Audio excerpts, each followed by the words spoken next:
ప్రాకాలోకంకి స్వాగతం. ఈ కంటెంట్ మీకు నచ్చినట్టయితే లైక్ చేయండి, మీ బంధుమిత్రులకు షేర్ చేయండి. ఇప్పటివరకు సబ్స్క్రైబ్ చేసుకోకపోతే సబ్స్క్రైబ్ బటన్ని నొక్కండి, అదేవిధంగా బెల్ ఐకాన్ని కూడా నొక్కండి. జై హింద్ మిత్రులారా.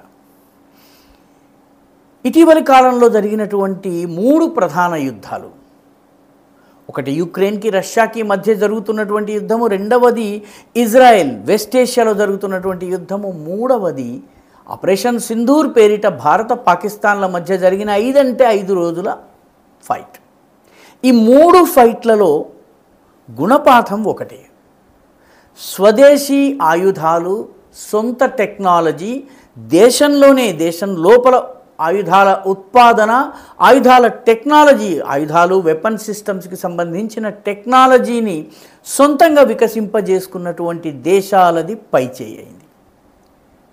రష్యాతో యుద్ధం చేసేందుకు యుక్రెయిన్కు అమెరికా నుంచి ఆయుధాలు వస్తే తప్ప ముందడుగు వేసే పరిస్థితి లేదు. అమెరికా ఆయుధాలను యూరప్కి అమ్మి, యూరప్ కొన్న తరువాత వాటిని యుక్రెయిన్కి పంపిస్తే యుద్ధం చేస్తుంది. అంటే అంత డిపెండెంట్. సొంత టెక్నాలజీ లేదు, సొంత ఆయుధాల డెవలప్మెంట్ లేదు.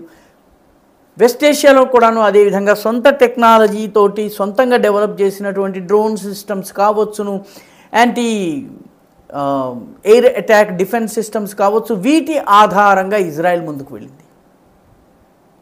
భారతదేశం విషయంలో కూడాను మన దేశము సొంత టెక్నాలజీ ఆధారంగా విదేశం నుంచి గనక ఆయుధాలు తెచ్చుకున్నా దానికి కావలసిన టెక్నాలజీని, transfer of technology, 100% transfer of technology వస్తేనే మనం ఆయుధాలని తీసుకున్నాం. కాబట్టి యుద్ధం పైన మనకి పూర్తి కంట్రోల్ ఉంది, నియంత్రణ ఉంది, ఆధిపత్యం కూడా ఉన్నది.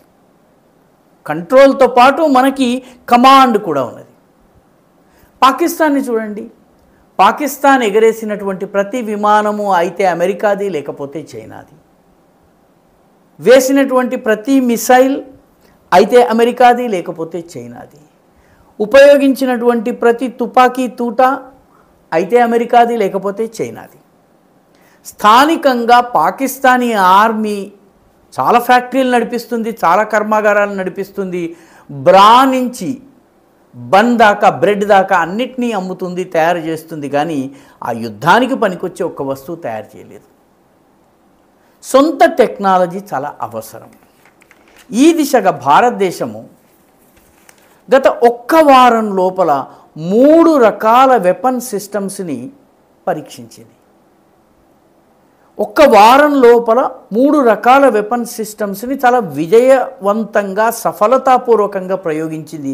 ఎందుకంటే ఆపరేషన్ సింధూర్ కేవలం హోల్డ్లోనే ఉంది, పూర్తి కాలేదు. పాకిస్తాన్ బుద్ధి మారేటటువంటి అవకాశాలు చాలా తక్కువ. కాబట్టి మళ్ళీ 2 నెలల్లోనో 4 నెలల్లోనో అయితే 1 ఏడాది లోపల పాకిస్తాన్ మళ్ళీ యుద్ధానికి వచ్చేటటువంటి పరిస్థితి ఉంది. ఈ నేపథ్యంలో భారతదేశం గత 1 వారంలో 3 రకాల టెస్టులు చేసింది. మొట్టమొదటి టెస్ట్ ఆకాష్ ప్రైమ్ అనేటటువంటి ఎయిర్ డిఫెన్స్ సిస్టమ్ని టెస్ట్ చేసింది.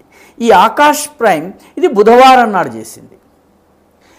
ఆకాష్ ప్రైమ్ మనం ఆకాష్ తీర్ ఏదైతే పాకిస్తాన్ నుంచి వచ్చినటువంటి మిసైళ్లను, డ్రోన్లను చాలా విజయవంతంగా అడ్డుకుని వాటిని గగనతలంలోనే పేల్చివేసినటువంటి ఆకాష్ తీర్కి సంబంధించిన అడ్వాన్స్డ్ సిస్టమ్ ఇది. ఈ ఆకాష్ తీర్ మన దేశానికి చెందినటువంటి 2 సంస్థలు, ఒకటి DRDO defence research and development organisation, రెండవది భారత్ డైనమిక్స్ లిమిటెడ్. ఈ 2 సంస్థలు కలిసి నిర్మాణం చేసిన దాన్ని పరీక్షించి చూశారు. 15,000 అడుగుల ఎత్తున శరవేగంగా వెళ్ళేటటువంటి 2 టార్గెట్లని చాలా సక్సెస్ఫుల్గా ఈ ఆకాష్ ప్రైమ్ దెబ్బ కొట్టింది. వాటిని పూర్తిగా టార్గెట్ మీద ఆన్ టార్గెట్ ప్రిసిషన్ అటాక్ చేసింది, వాటిని విఫలం చేసింది. ఇది త్వరలో మన భారతదేశపు రక్షణ విభాగంలోకి రాబోతోంది, మన సైన్యంలోకి రాబోతోంది. రెండవది, మనము దీనికి ఉన్నటువంటి రెండవ ప్రత్యేకత ఏంటంటే ఇది బ్యాడ్ వెదర్లో కూడాను, వాతావరణం బాగాలేని సమయంలో కూడాను ఇది చాలా ఉపయోగపడుతుంది. 15,000 అడుగుల ఎత్తున ఉన్నటువంటి టార్గెట్ను కూడా కొట్టగలుగుతుంది. రెండవది, గురువారం నాడు టెస్ట్ చేశాము.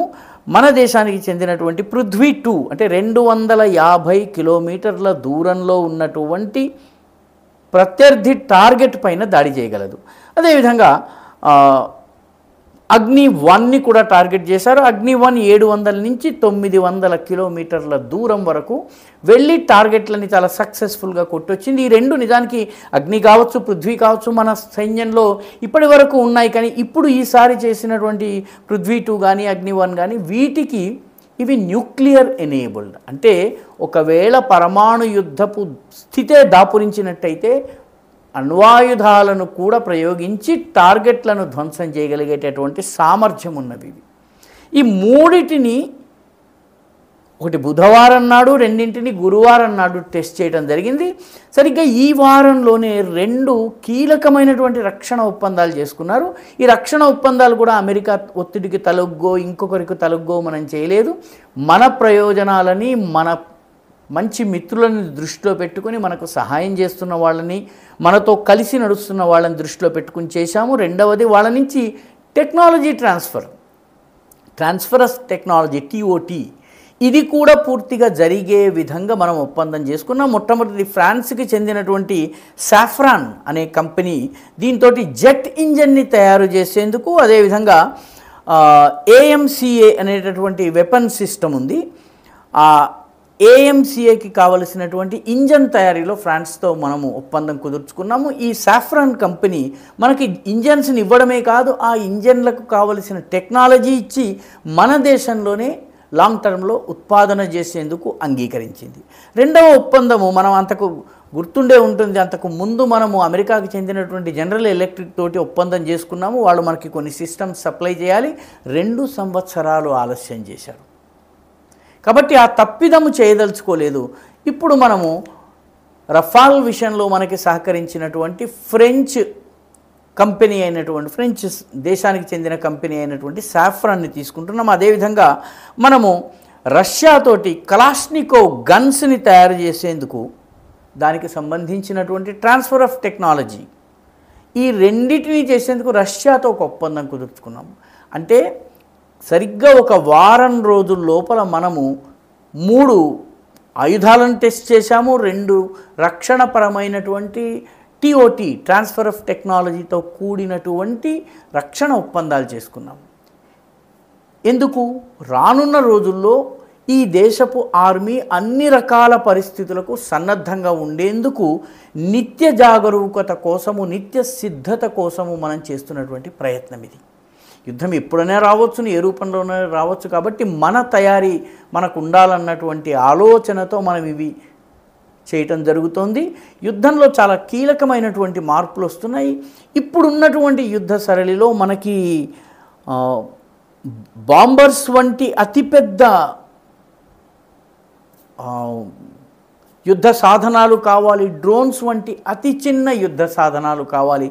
రెండిటి ప్రభావం వేరు, పని వేరు, పరిణామం వేరు. కానీ 2 రకాల సిస్టమ్స్. ఎందుకంటే యుద్ధం చేసే పరిస్థితిలో మార్పు వస్తుంది, టెక్నాలజీలో మార్పు వస్తుంది. ఈ టెక్నాలజీ విషయంలో ముందుండేందుకే భారతదేశము ఈ నిరంతరమైనటువంటి ప్రయత్నం చేస్తూ ఉంది.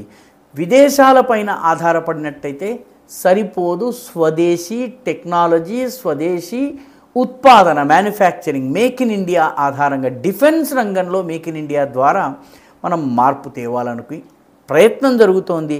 ఆ ప్రయత్నంలో భాగంగానే ఈ పరీక్షలు, ఈ ఒప్పందాలు జరిగాయి. ఈ వీడియో మీకు నచ్చినట్టయితే లైక్ చేయండి, షేర్ చేయండి, ఈ ఛానల్కు సబ్స్క్రైబ్ చేయండి. మీ అభిప్రాయాన్ని కమెంట్ల రూపంలో తప్పనిసరిగా పంపించండి.